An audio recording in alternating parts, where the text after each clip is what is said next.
আসসালামু আলাইকুম প্রিয় শিক্ষার্থীবৃন্দ, আমি সাবা আইটি থেকে শাহাদাত শুক্ল আবারও আপনাদের সামনে হাজির হয়েছি একটি টিউটোরিয়াল নিয়ে। যথারীতি আজকে আমাদের টিউটোরিয়ালের বিষয় মাইক্রোসফট ওয়ার্ড।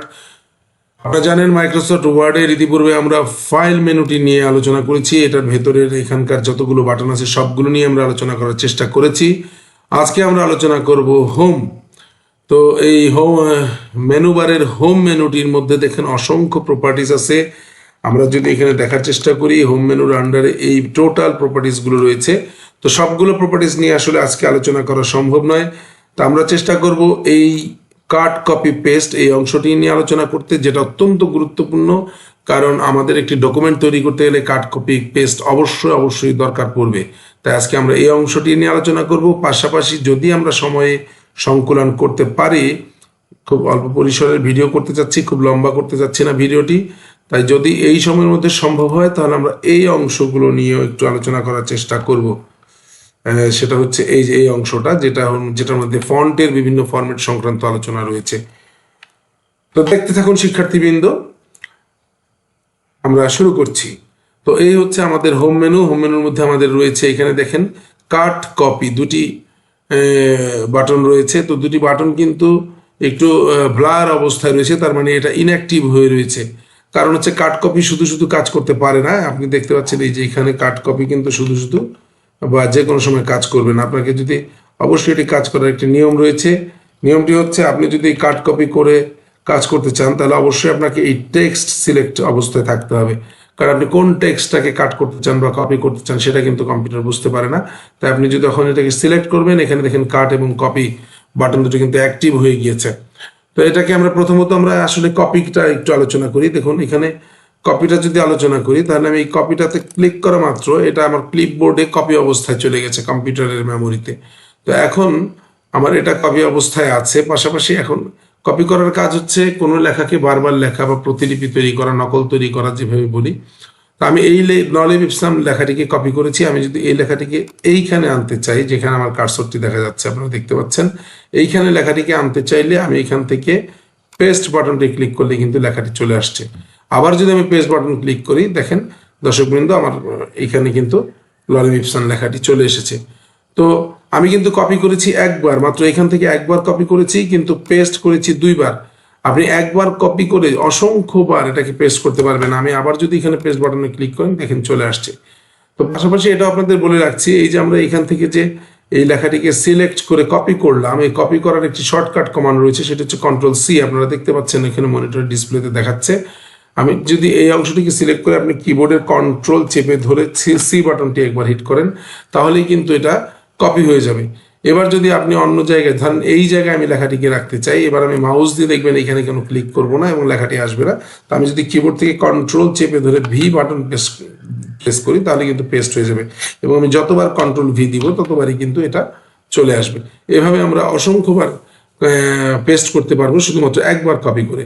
এখন আমরা বলতে যাচ্ছি কাট করার বিষয়টি কি। কাটটা আসলে কি? কাট করতে হলে আপনাকে লেখাগুলো যে কোনো একটি টেক্সট কিন্তু সিলেক্ট অবস্থায় থাকতে হবে। তো আমি এইখান থেকে দেখেন এই অংশটাকে সিলেক্ট করে নিচ্ছি। সিলেক্ট করার পর আমার কাট কপি অ্যাক্টিভ হয়ে গেলে এখান থেকে আমি এখন কাট করতে পারি। আমি কাটে যদি ক্লিক করি, কাট বাটনটি ক্লিক করার সাথে সাথে কিন্তু আমার এই লেখাগুলো কেটে গেল। লেখাগুলো কেটে আসলে মুছে যায়নি, লেখাগুলো কেটে কম্পিউটারের ক্লিপবোর্ডে জমা হয়েছে। এবার আমরা এখান থেকে যদি লেখাটিকে ধরেন আমি আমার নির্দিষ্ট একটি জায়গায়, আমি সবার শেষে এই লেখাটিকে এই জায়গায় নিয়ে আসতে চাই যেখানে আমি কার্সরটি রাখলাম। তো এখানে এনে আমি যথারীতি এখান থেকে পেস্ট করতে পারি, অথবা যথারীতি কিবোর্ডের কন্ট্রোল বাটন চেপে ধরে ভি দিয়ে পেস্ট করতে পারি। আপনি যেভাবে খুশি কাট কপি পেস্ট করতে পারেন। তাহলে এই ছিল আমাদের কাট কপি পেস্ট, যেটা অত্যন্ত গুরুত্বপূর্ণ। একই লেখাকে বারংবার লেখার জন্য, বারবার লেখার জন্য আপনি কিন্তু কাট কপি পেস্টের মাধ্যমে করতে পারেন, বা কপি পেস্ট করতে পারেন। একই লেখাকে বারবার লেখার জন্য কিন্তু আপনি কপি পেস্ট করতে পারেন। আর কোনো একটা টেক্সটকে আপনি অন্য জায়গায় সরিয়ে নেওয়ার জন্য কাট করে সেখানে নিয়ে পেস্ট করতে পারেন। এই ছিল আমাদের কাট কপি পেস্ট। তো দেখুন নিচে আরেকটি অপশন দেখা যাচ্ছে, সেটা হচ্ছে ফরম্যাট পেইন্টার।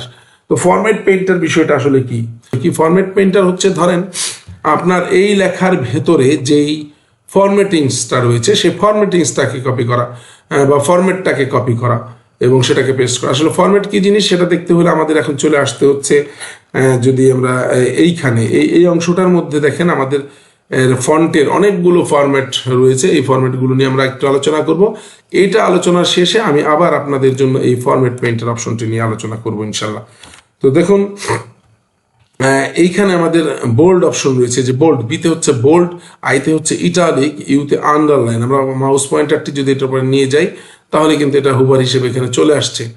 তো এরপর এখানে দেখেন এই যে উপরে রয়েছে টাইমস নিউ রোমান এবং যে পাশে একটি ড্রপ ডাউন বাটন দেখা যাচ্ছে। আমি যদি এখানে ক্লিক করি তাহলে ভেতর নিচে অসংখ্য ফন্টের নাম এখানে দেখা যাচ্ছে। এগুলো হচ্ছে বিভিন্ন ফন্টের নাম। হ্যাঁ, আপনার মাইক্রোসফট ওয়ার্ডে যত ধরনের ফন্ট এখানে ইনস্টল করা রয়েছে সব দেখাচ্ছে, এবং কোন ফন্টের স্টাইলটা কেমন সেটা কিন্তু দেখাচ্ছে। এই ফন্টের লেখার স্টাইলটা এইরকম, এই ফন্টের এরকম।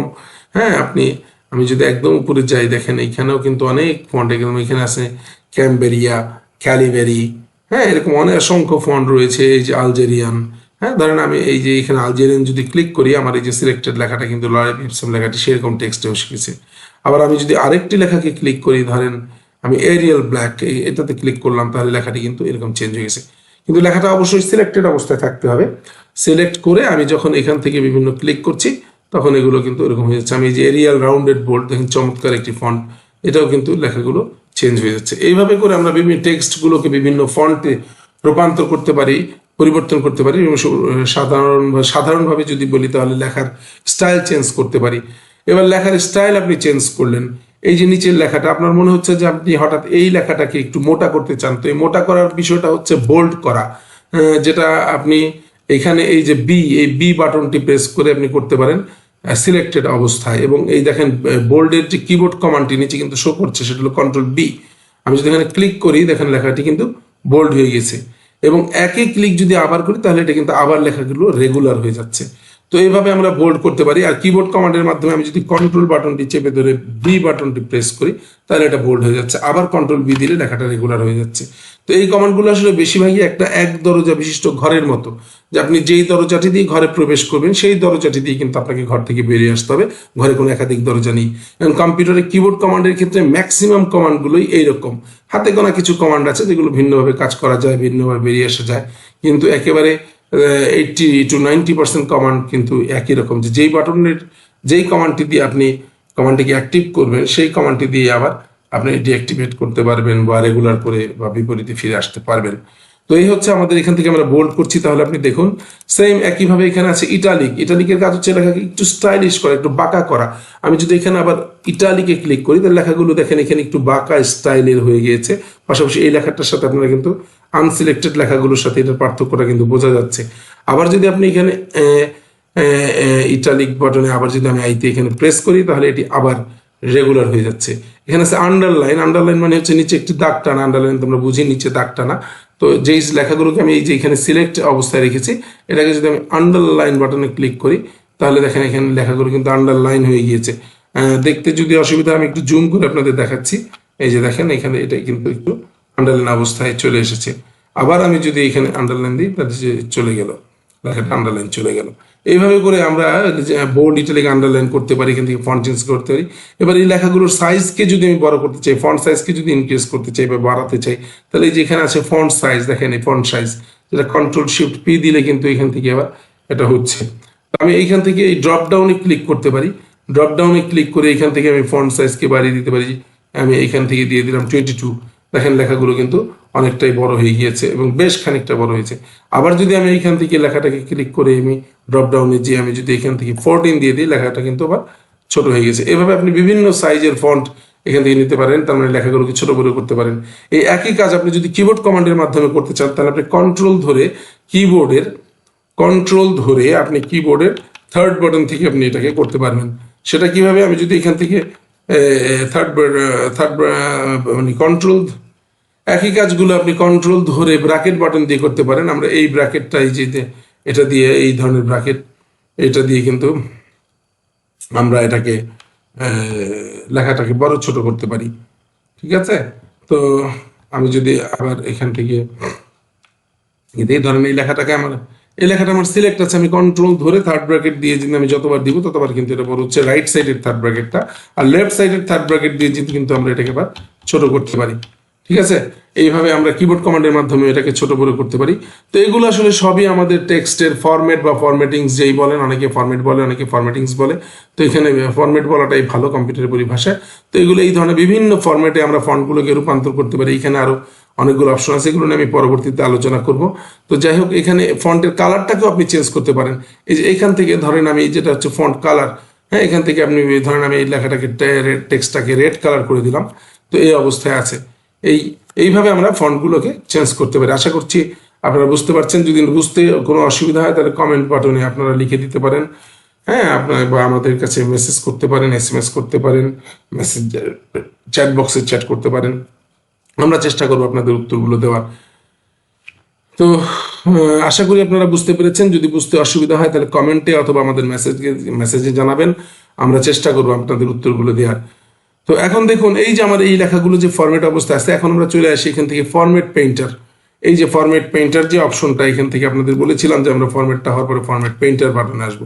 তো ফরম্যাট পেইন্টারটি অত্যন্ত গুরুত্বপূর্ণ।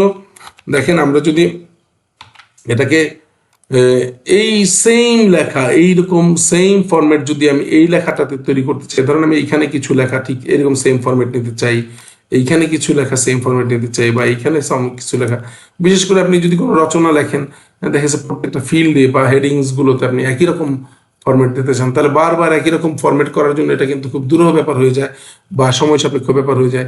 তাই আপনি এইখান থেকে যখন একটি টেক্সটের উপরে আপনি কোনো ফরম্যাট অ্যাপ্লাই করলেন, সেখান থেকে কিছু টেক্সটকে সিলেক্ট করে আপনি এই ফরম্যাটটাকে কপি করে নিতে পারেন। যেমন ধরেন এখান থেকে আমি এই ফরম্যাট পেইন্টার দিয়ে এটা আমি কপি করতে পারি। আমি এটাকে কপি করলাম, কপি করে এখন আমার এই ব্রাশ বাটনটি আছে, জাস্ট আমি এখান থেকে ধরে এটাকে সিলেক্ট করলাম। দেখেন এই লেখাটা কিন্তু সেম কপি হয়ে গিয়েছে। ঠিক আছে, এইভাবে করে আমরা লেখাটাকে কপি করতে পারি ফরম্যাট পেইন্টারের মাধ্যমে। আমরা এখানে কিন্তু লেখাগুলো কপি হয়নি, কপি হয়েছে লেখার যে ফরম্যাটগুলো। দেখুন লেখাটি কিন্তু টেক্সটটা কিন্তু আলাদা। আগের বার আমরা যখন কপি করেছি টেক্সটটা কিন্তু একই রকম ছিল, কিন্তু এবার যেহেতু আমরা ফরম্যাট পেইন্টার করেছি সেহেতু এখান থেকে লেখাগুলো কিন্তু কোনো পরিবর্তন হয় নাই। এই লেখাটাও এখানে আসে না, এসেছে শুধু এই লেখার ভিতরে যে ফন্টের যে ফরম্যাটগুলো আছে সেই ফরম্যাটগুলো কিন্তু শুধুমাত্র এখানে এসেছে। তো আশা করছি বুঝতে পেরেছেন। আর এই ফরম্যাট পেইন্টারের একটা শর্টকাট কমান্ড রয়েছে দুইটি, সেই কপি পেস্টের মতো, অনেকটা ফরম্যাট কপি বা ফরম্যাট পেস্টের মতো। ধরেন আপনি এইখান থেকে এই বাটন এইগুলোকে আমি সিলেক্ট করে আমি ফরম্যাট কপি করবো, তাহলে কিবোর্ড থেকে কন্ট্রোল শিফট চেপে ধরে আপনি সি বাটনটা একবার প্রেস করবেন। এবার আপনি যেখানে এটাকে পেস্ট করতে চান সেম আপনি এইখানে ধরেন আমি এই লেখাটাকে সিলেক্ট করলাম, এবার আমি কন্ট্রোল শিফট কিবোর্ড থেকে চেপে ধরে আমি বি বাটন প্রেস করবো, তাহলে কিন্তু এটা সিলেক্ট হয়ে যাবে। এবং এইখানেও কপি পেস্টের মতো আপনি একবার ফরম্যাটটাকে কপি করেছেন, আপনি অসংখ্যবার যেখানে যেখানে খুশি কন্ট্রোল শিফট ভি দিয়ে আপনি এটাকে আবার পেস্ট করে দিতে পারেন। আমি ধরেন এইখানেও আবার ওই ফরম্যাটটাকে আমি পেইন্ট হিসেবে দিতে যাচ্ছি, এই যে কন্ট্রোল শিফট ভি। তো এইভাবে করে আমরা ফরম্যাট পেইন্টিংস করতে পারি, বোল্ড ইটালিক আন্ডারলাইন করতে পারি, ফন্ট চেঞ্জ করতে পারি, ফন্টের সাইজ চেঞ্জ করতে পারি, কাট কপি পেস্ট করতে পারি। আশা করি শিক্ষার্থীবৃন্দ আপনারা বুঝতে পেরেছেন। বুঝতে অসুবিধা হলে আমাদেরকে অবশ্যই কমেন্টে এবং মেসেজ জানাবেন, আমরা চেষ্টা করব আপনাদের তার সদুত্তর দিতে। তো ধন্যবাদ, সবাই ভালো থাকবেন। আর আমাদের ভিডিওগুলো দেখে আপনারা যদি উপকৃত হন এবং মনে করেন যে আরো কেউ উপকৃত হতে পারে, তাদের জানার জন্য আপনারা এটাকে লাইক শেয়ার দিতে পারেন। আর পরবর্তী ভিডিওগুলো পাওয়ার জন্য সাবস্ক্রাইব বাটনে আপনারা ক্লিক করতে পারেন, করে রাখতে পারেন। তো ধন্যবাদ সবাইকে, আসসালামু আলাইকুম, ভালো থাকবেন, খোদা হাফেজ।